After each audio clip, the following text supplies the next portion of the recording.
What's up guys, Lubert the Great here. Today I'm going to be showing you a redstone build that I've been working on. It is a piston door. And the piston door idea that I had actually stemmed out of an idea, or a build I should say, of a castle that I'm working on right now. I'll give you guys a quick view of it. I'm not going to show you much of it because I am going to be showing it in a different video once it is complete, but this is what I have so far. And I decided to start making a piston door, a hidden one, completely underground, based on this wall here. I was like, well, we've got a lot of dead space underneath this castle, so we might as well go ahead and try to make a secret area with a secret button to open a secret door. So I decided I wanted to try to build a 1x2x2 door here, so it would be 1 deep, 2 wide, and 2 tall. But I wasn't able to figure that out for a while, so I decided to instead go with a 1x1x2, which is currently right here. As you can tell, it's open up right now. And so I started working on it, and this was my first iteration of this project, and as you can tell, it is quite ugly. Very, very messy, very awful redstone work here. It works, but it's messy, and I'll go ahead and show you that it works real quick. It's going to open up these two red wool blocks here as the door. I'm kind of just got to imagine a walkway at this level here, but that's alright. And it's not very efficient by any means. It's very slow, and it's very complicated, overly complicated actually. So I was like, well, okay, I mean, I created this here as a kind of a testing thing, but I need to make it first, like, you know, look better. So I created this, which is the exact same thing, just laid out a little bit nicer. And it's a little bit color coded, which makes it way easier to understand. Basically, the pink is going to be opening the door, and the orange down there is going to be closing the door. And then the white is all dealing with the flip-flops that determine what pistons are firing at certain times. And that will get triggered by a secret button that's up above that you can trigger from the courtyard of the castle.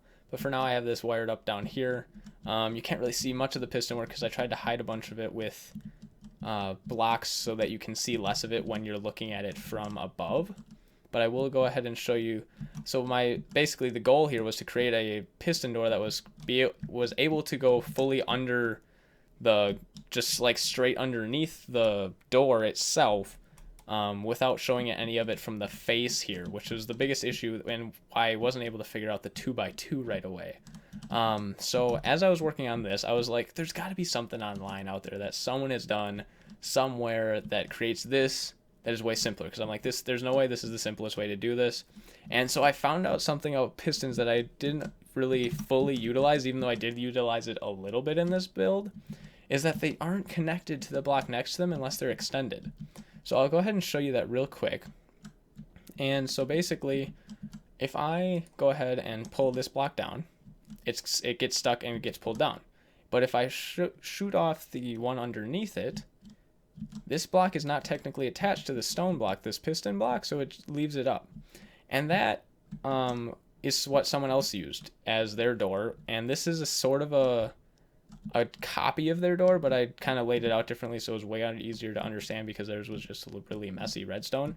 But basically it does the exact same thing with far fewer steps, and it's way easier to understand, and just it's way faster. And it uses essentially the same idea, just with less pistons, which is how it makes less steps, as you can tell. And so I was like, so if this door can be created using pistons on only the bottom and one side, unlike the big door up here, which uses pistons underneath and on two sides, as you can tell right here, we've got underneath, that side, and this side with pistons on them. I should be able to create this with pistons that are right next to each other, so I can do the 2x2x1. So then I created the 2x2x1 door, which actually works, and I created it way after all this other stuff, so I never got fully implemented, but I will probably use it somewhere yet, so don't worry about that. But basically it uses the exact same principle as the one we just looked at. The only problem with it is that you can see some of the redstone work as it opens up and closes. Well, not closes, but opens up.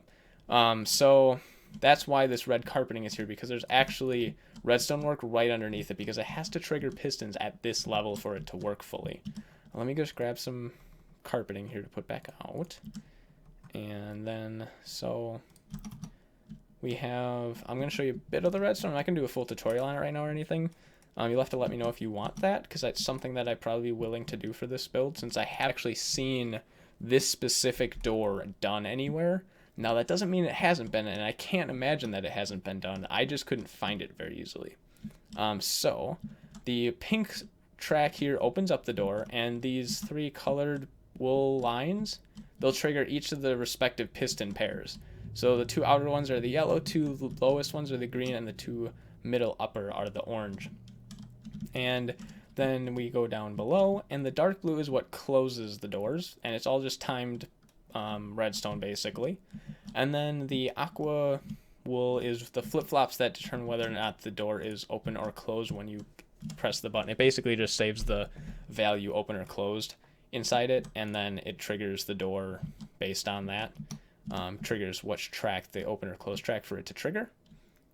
If you don't know how to do any of this stuff, all the components of it are really easy. You have to put them together. So if you want to figure out how to do flip-flops, just look online on YouTube and you'll find plenty of tutorials on many different ways to create them.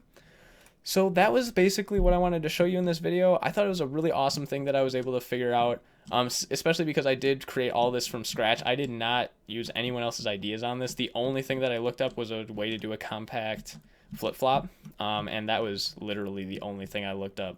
It's mostly just timed redstone, and then just a lot of patience, because debugging is a really annoying thing to do, especially with redstone sometimes. So I hope you guys enjoyed this video, and I hope you guys enjoyed the redstone network that is at hand here. If you guys like this video, go ahead and like, comment, and subscribe on it.